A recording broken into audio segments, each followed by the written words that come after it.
मिनश्शैतानिर्रजीम बिस्मिल्लाहिर्रहमानिर्रहीम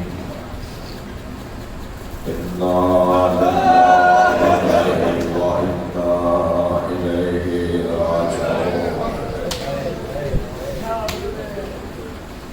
रोज़े आशूरा के सूरज जरा इन नज़ारों को बता तूने क्या देखा। सन 61 हिजरी का मुहर्रम, करबला का तख्ता सेहरा,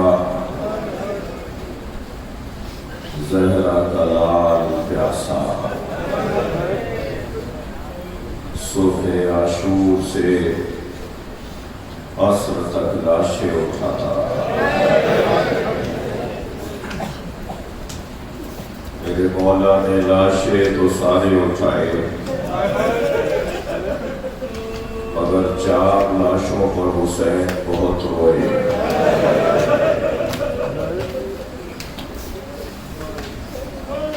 पहला लाशा जिस पर इमाम बहुत रोए वो लाशा कासिम का लाशा, इमाम हसन के यतीम का लाशा। दूल्हा कासिम का लाशा,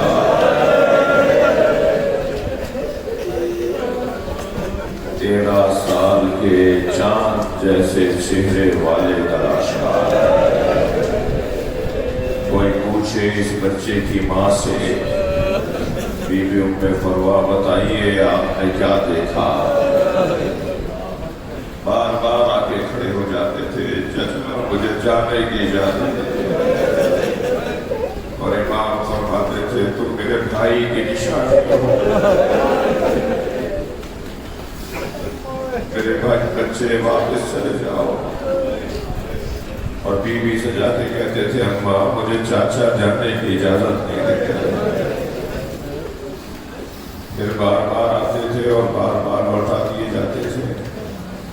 एक ऐसा वक्त आया कि जनाब उम्मे फरवा को याद आया कि जब मेरे मौला हसन की शहादत हो रही थी, उन्होंने मुझे एक खत लिख कर दिया था और कहा था उम्मे फरवा जब मुश्किल घड़ी आए तो इसे खोल देना। बीवी ने उस खत को खोला तो वो खत इमाम हसन का इमाम हुसैन के नाम था। दौड़ी दौड़ी आई, कासिम मसले का हल निकल आया। अरे चाचा तुम्हें जाने की इजाजत देते रहे, मेरे पास इस मसले का हल निकल आया। तुम्हारे बाबा ने तुम्हारे चचा के लिए खत लिखा है, तो जाओ जाके अपने चचा हुसैन को दे दो। इमाम हुसैन ने जब वो खत देखा आंखों से लगाया, बोसा दिया, खत खोला तो उसमें लिखा हुआ था भाई हुसैन मैं करबला में नहीं रहूंगा, मेरी जानिब से मेरे कासिम को कबूल कर। मेरा बच्चा मेरी जानिब से कबूल कर लेना। इमाम हुसैन ने हजरत कासिम को गले लगाया। इतना रोए हुसैन कि दोनों चाचा भतीजे गश खा के जमीन पर गए। मैं भी इमाम बारगाह में आ रहा था तो बहुत बड़ी तादाद में बेटियां भी आई हुई हैं, माएँ भी आई हुई हैं, छोटी छोटी बच्चियां भी आई हुई हैं।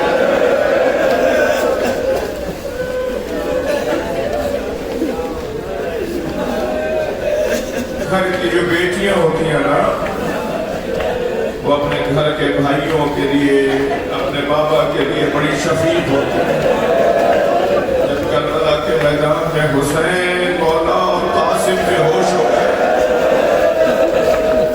तो अगर मेरे बच्चों, मैं बच्चियों से पूछ रहा हूँ, छोटे बच्चों से पूछ रहा हूँ, अगर कोई बेहोश हो जाए तो उसे होश में कैसे लाते हैं?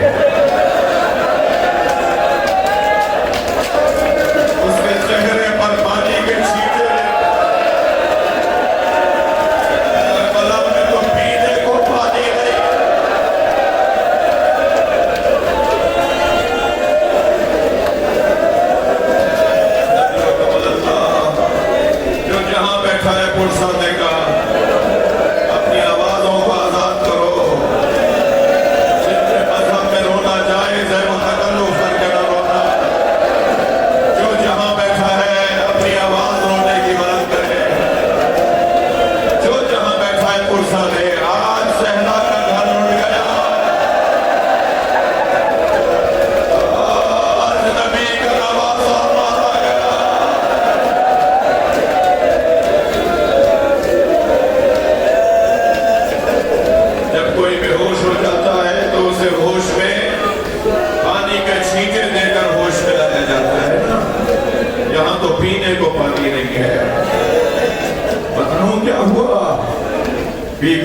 जैनब सिरहाने बैठ गई। जनाबे जैनब के आंसू इमाम हुसैन के चेहरे पर गिरे। भाइयों के लिए गवारा नहीं होता कि बहनें उनके सामने रोए। आंखें खोल दी मेरे मौला ने।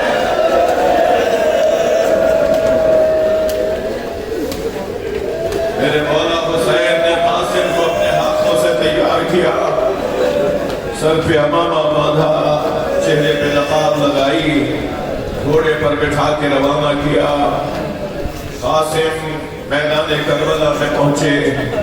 अर्जा शामी और उसके 3 बेटों को फिन्नार किया।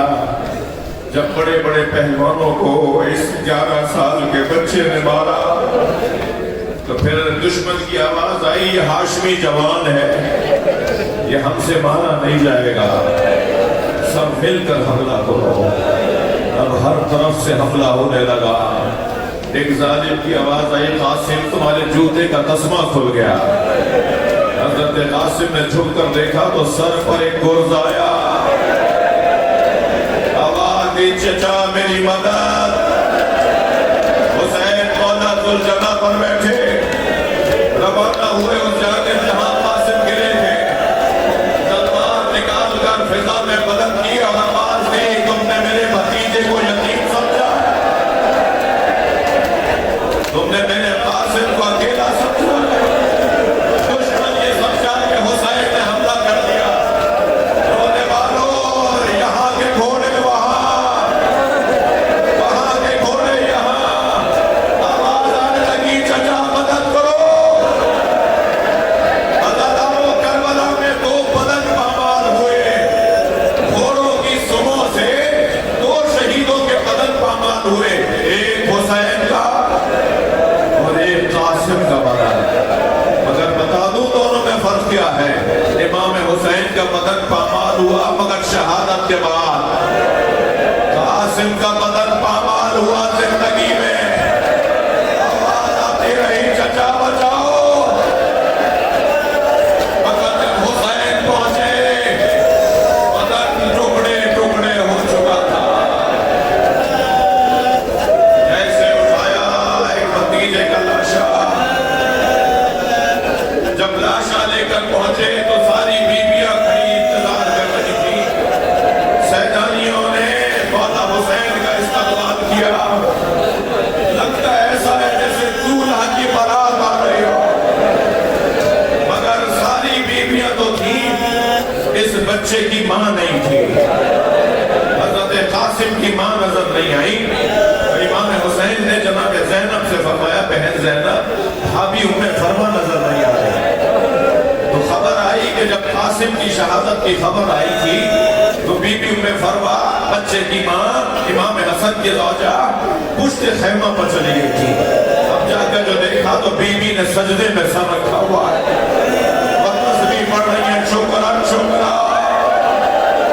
या अल्लाह तूने मेरी कुर्बानी कबूल कर ली।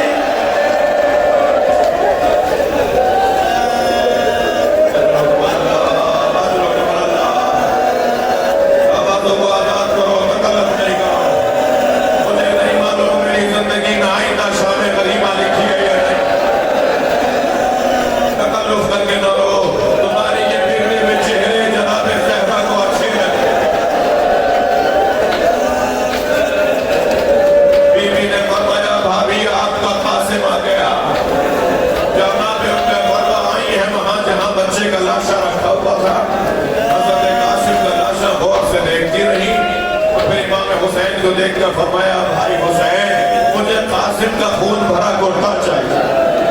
जिस कुर्ते में, जिस चोले में मेरा बच्चा मारा गया, मुझे वो कुर्ता दे दो। इमाम ने नहीं कहा, भाभी इस कुर्ते का क्या करेगी, एक मां मांग रही थी। इमाम हुसैन ने कुछ देर के बाद वो खून भरा कुर्ता, वो चाक चाक, वो तार तार कुर्ता जनाब उम्मे फरवा को दे दिया। बीबी ने उसे खेमे में ले जाके रख दिया। आशूर का दिन, असर का वक्त, खेमे लूटे, तबरुकात लूटे गए, बीवियों के जेवरात लूटे गए। मेरे मुंह में वो जबान न हो, बीवियों के सरों से चादरें लूटी।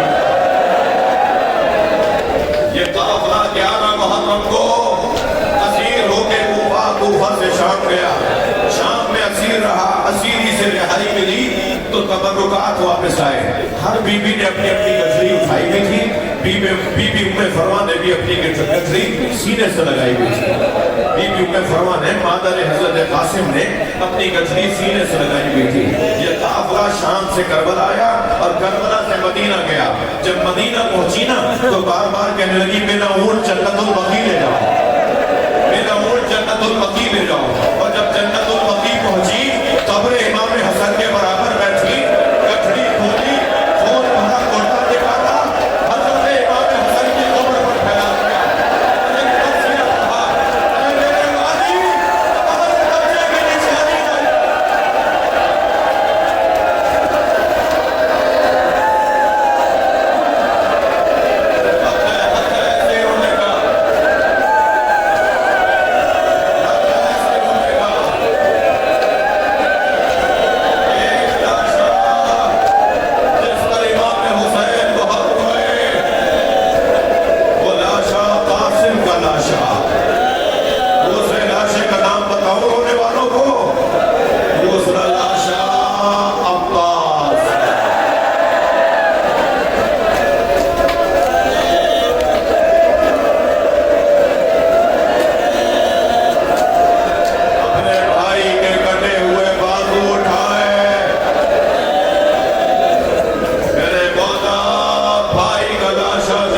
किनारे छोड़ा है।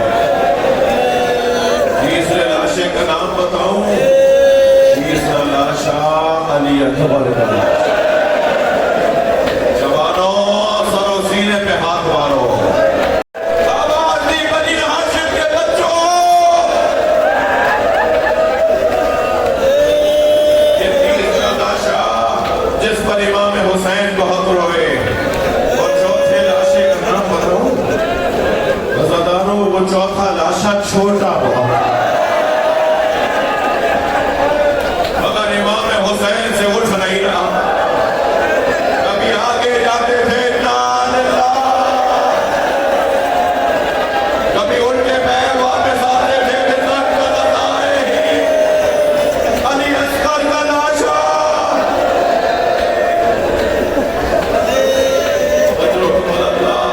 हौसला करके रोए, हौसला करके रोए। मैं बात जवानों को देख रहा हूं, उनकी हालत गैर हो रही है। आज जवानों को मैं ऊपर बैठा हूं ना, दूर से देख रहा हूं। आज रोने वालों का हाल जब बीबी ज़ैनब रोती थी, ताज़ियाना मारा जाता। अजरुक मदल्ला, अजरुक मदल्ला। हौसला करें, हौसला करें, हौसला करें। मुझे जल्दी नहीं है। ऐसी मजलिस ना मैं जिंदगी में दोबारा पढ़ता हूँ, साल भर दोबारा नहीं होती। शाम गरीबा साल में एक दफा ही होती है। आपको भी ये मजलिस दोबारा नहीं मिलती, साल में एक दफा आती है शाम गरीबा। हाँ, कुछ साल पहले 6 मुहर्रम को एक जवान मेरे पास आया। उससे कहने लगा मौलाना मैं मछली खरीद कर लाया। मैंने अपनी बड़ी बहन से कहा मुझे मछली तल के दे दो। तो दादी की आवाज आई, दादी कहने लगी बेटा मुहर्रम में मछली नहीं खाते। तो मैंने दादी से कहा दादी हलाल तो हलाल है, रबीउल अव्वल हो या मुहर्रम। तो दादी कहने लगी हाँ तुम जदीद जमाने के जवान हो ना, तुम हमारी बात कहाँ मानोगे। जाओ जाके मौलाना से पूछ कर आ जाओ कि मुहर्रम में मछली खाते हैं या नहीं। वो मुझसे पूछ रहा था, मैं रो रहा था। मैंने कहा मैं इतना बड़ा आलिम नहीं हूँ, मुझे इसका जवाब नहीं आता। तुम दादी की बात मान लो, तुम दादी की बात मान लो। वो जवान कहने लगा मौलाना मैं समझा नहीं, मैं क्या करूं। मैंने कहा तुम दादी की बात मान लो। इमाम हुसैन ने अली अस्कर के तड़पने को मछली के तड़पने से ताबीर किया। आवाज करो ना।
जाते थे, कभी उल्टे पैर वापस आते थे कि किसी असना में खैमे से पर्दा हटा। इमाम हुसैन ने सकीना को खड़ा देखा। जनाब सकीना ने देखा जो भाई कुछ देर पहले तड़प रहा था वो बाबा की गोद में सो रहा है। तो आवाज ने कहा, बाबा मैं भी प्यासी हूँ,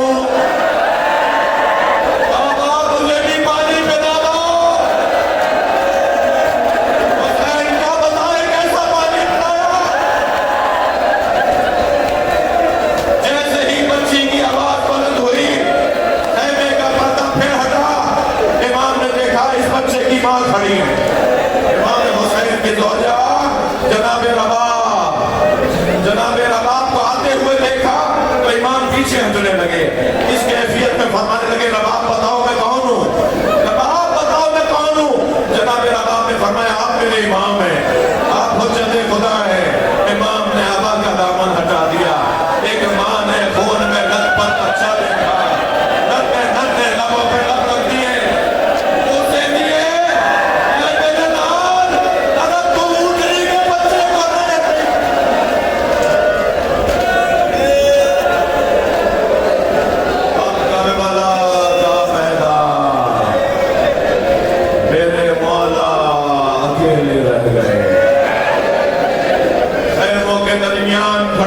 बीवियों को सलाम आखिर कहा। सारी बीवियों ने मौला हुसैन के गेट हल्का लगाया। कोई बाजू थाम के बात करती है, कोई शाने पे सर रख कर बात करती है। अजरुकुम अल्लाह, अजरुकुम अल्लाह। मेरे मौला ने बीवियों से रुखसत ली, खेमे के बाहर आए, जुलजना गर्दन झुकाए खड़ा है। इमाम घोड़े के करीब आए, दाएं बाएं देखने लगे। दरे खैमा पे खड़ी बहन को एहसास हुआ भाई हुसैन को अब्बास याद आ रहा है। जब भी हुसैन घोड़े पे बैठते थे कभी अब्बास बन के सवार करवाते, कभी अली अकबर बिठाते थे। आज हुसैन अकेला हो गया, अब्बास मार गया, अली अकबर के सीने में बच्ची लग गई। अजरों का बदलता जनाब ज़ैनब ने आगे बढ़कर घोड़े की लगाम थामी। भैया अभी ज़ैनब जिंदा है। मेरी बीवी ज़ैनब ने इमाम हुसैन को जुलजना पर बिठाया। घोड़े को आवाज दी, जुलजना मुझे आखिरी सवारी दे दे, मुझे करबला के मक्तल तक पहुंचा दे। घोड़ा कदम नहीं उठा रहा।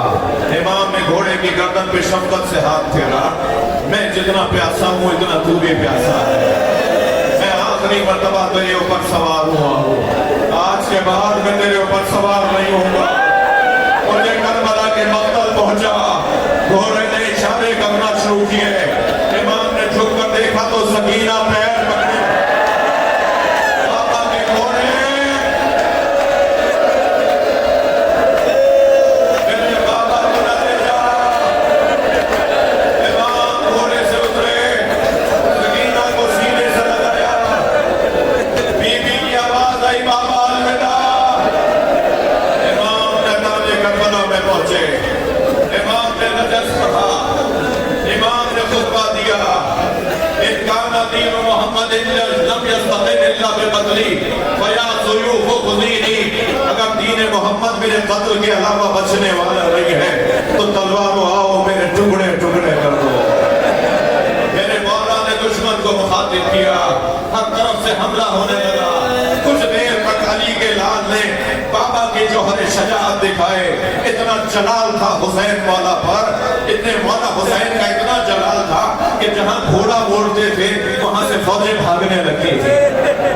एक रिवायत जरूर सुनाऊंगा।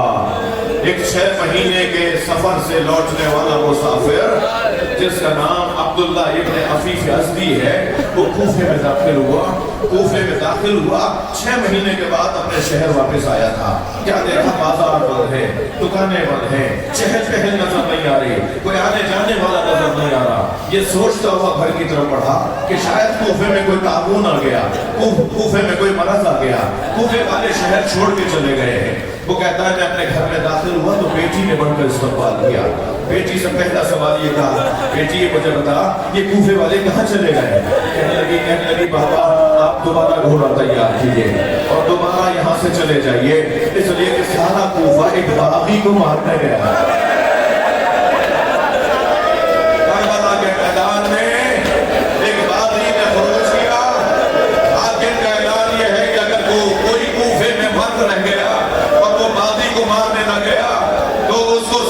जाएगी। बाबा कहीं मुखबिरी ना हो जाए कि आप घर में ही थे और आप बागी को मारने नहीं गए। अब्दुल्लाह इब्न अफीफ अज़दी कहता, मैंने बेटी से पूछा बेटा उस बागी का नाम क्या है? तो कहने लगी बाबा नाम नहीं बताया गया, बस हुक्म यह है कि उसे मारने जाओ। बाबा जल्दी चले जाइए। अब्दुल्लाह कहता है मैंने अपना घोड़ा दोबारा तैयार किया, मैं रवाना होने लगा तो बेटी ने रुख्सत करते हुए कहा बाबा जंग पर जा रहे हैं ना, तो जंगों में तो माले गनीमत भी मिलता है, अगर माले गनीमत में अकीद यमनी मिल जाए तो मेरे लिए जरूर ले आइएगा। अब्दुल्लाह कहता है मैं कूफा से रवाना हुआ, जब कलकत्ता पहुंचा तो आशूर का दिन था, असर का वक्त था। मैंने अजीब मंजर देखा, एक 56 साल बूढ़ा जख्मी है जिससे हमारा खुद के उसकी गर्दन में आ गया, जिसके बदन पे जख्मों पे जख्म लग चुके हैं, उसके सारे मर्द मारे जा चुके हैं। वो अकेला है जो करबला के मैदान में है और सारे सिपाही उसे मारना चाहते हैं, मगर उसका जलाल ऐसा है जहां वो घोड़ा मोड़ता है फौजें भागने लगती है।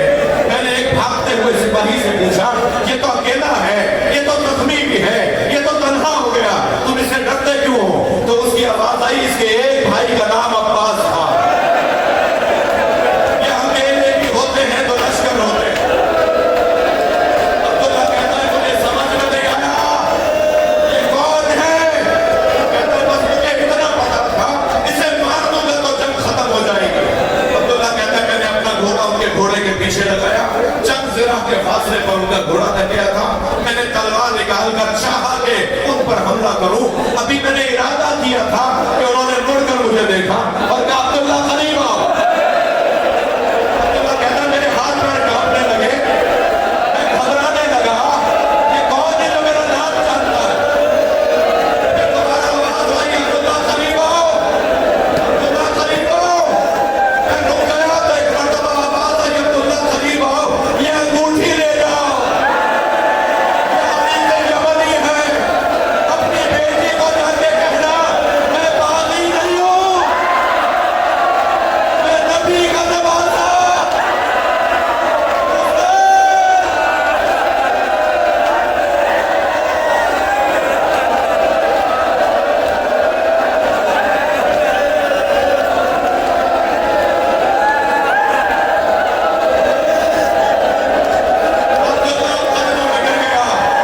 अब्दुल्लाह ने तलवार निकालकर इमाम हुसैन का दिफा शुरू किया, इमाम का दिफा करने लगा। इमाम हुसैन की आवाज आई अब्दुल्लाह वापस चले जाओ। हाथ जोड़ कर कहने लगा वाला मैं आपको तन्हा छोड़ के कैसे जाऊं? फरमाया अब्दुल्लाह चले जाओ, कुछ दिनों बाद मेरी ज़ैनब आएगी, अगर चादरें दे देना मेरी मां कहते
सीने पे आके लगा। इमाम के लगने वाला तीर कमर से निकल रहा था। इमाम ने बहुत चाहा कि तीर को निकाले, मगर वो बाहर नहीं आया तो हुसैन ने उसकी डंडी को तोड़ा, उसकी चोट को तोड़ा। फिर फरमाया घोड़े मुझे उतार दे। इमाम ने जीन छोड़ दी। रोने वालों, ज़हरा के लाल ने जीन तो छोड़ दी मगर जमीन तक आने में बहुत देर लगी।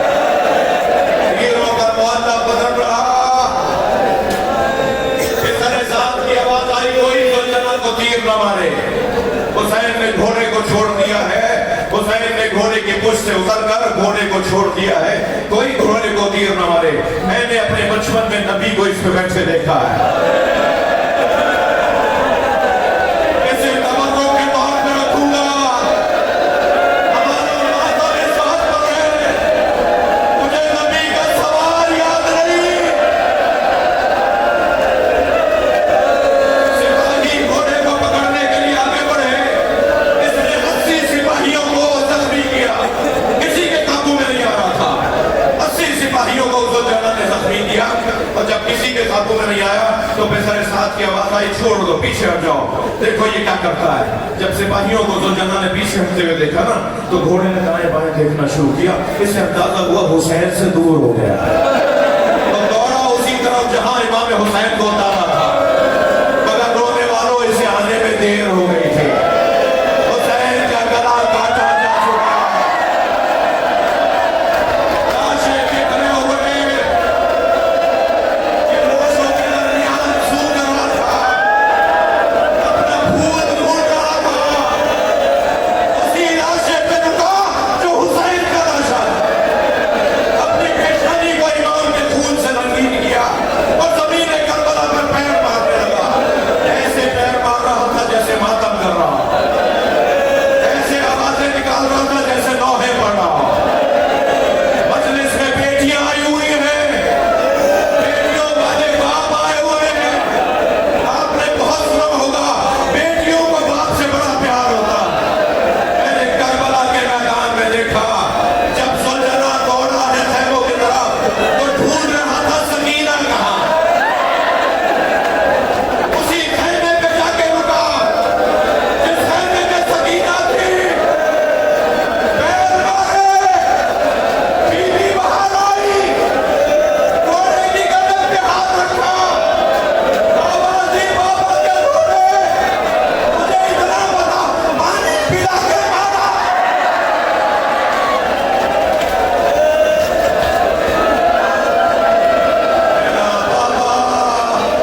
लगी शाम गरीबा आए कयामत का है समा मारू अर्घ रज उठाऊंगी मैं रोते हुए खुद चली जाऊंगी मैं ढूंढ के बेशीर को लाऊंगी मैं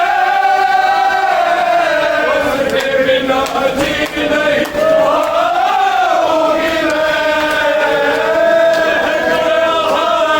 मेरा बच्चा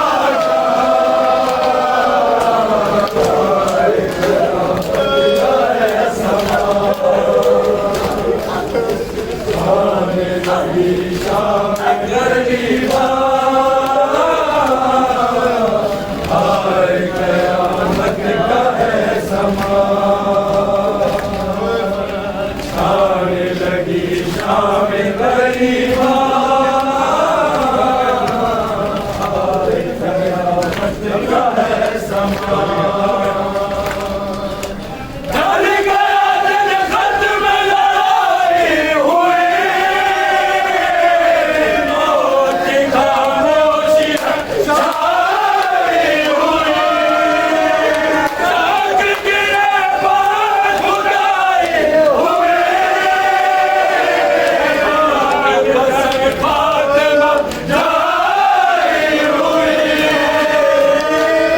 गई कौन कितना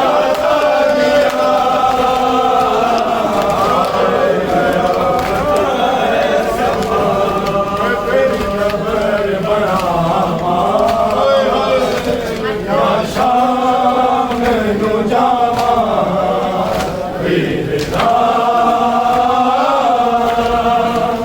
मैं तेरी खबर बढ़ावा या शाम नु जावा वीरता मैं तेरी खबर बढ़ावा या शाम नु जावा वीरता मैं तेरी खबर बढ़ावा या शाम नु जावा वीरता मैं तेरी खबर बढ़ावा या शाम नु जावा वीरता मैं तेरी खबर बढ़ावा या शाम नु जावा वीरता मैं तेरी खबर बढ़ावा या शाम नु जावा रब उजड़ी जग के औलादी मुक गई दुनिया में यार दावा वीरता मैं तेरी खबर बढ़ावा या शाम नु जावा वीरता मैं तेरी खबर बढ़ावा या शाम नु जावा वीरता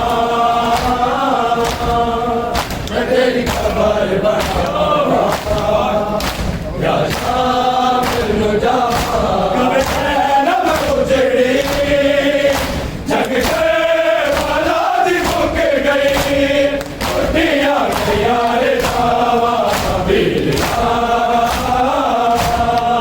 मैं तेरी खबर बढ़ावा या शाम नु जावा वीरता मैं तेरी खबर बढ़ावा या शाम नु जावा वीरता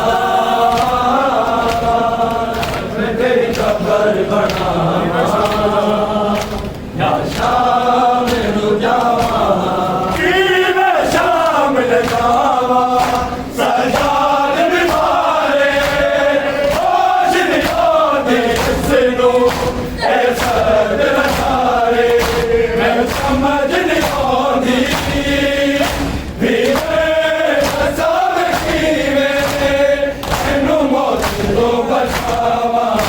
तेरे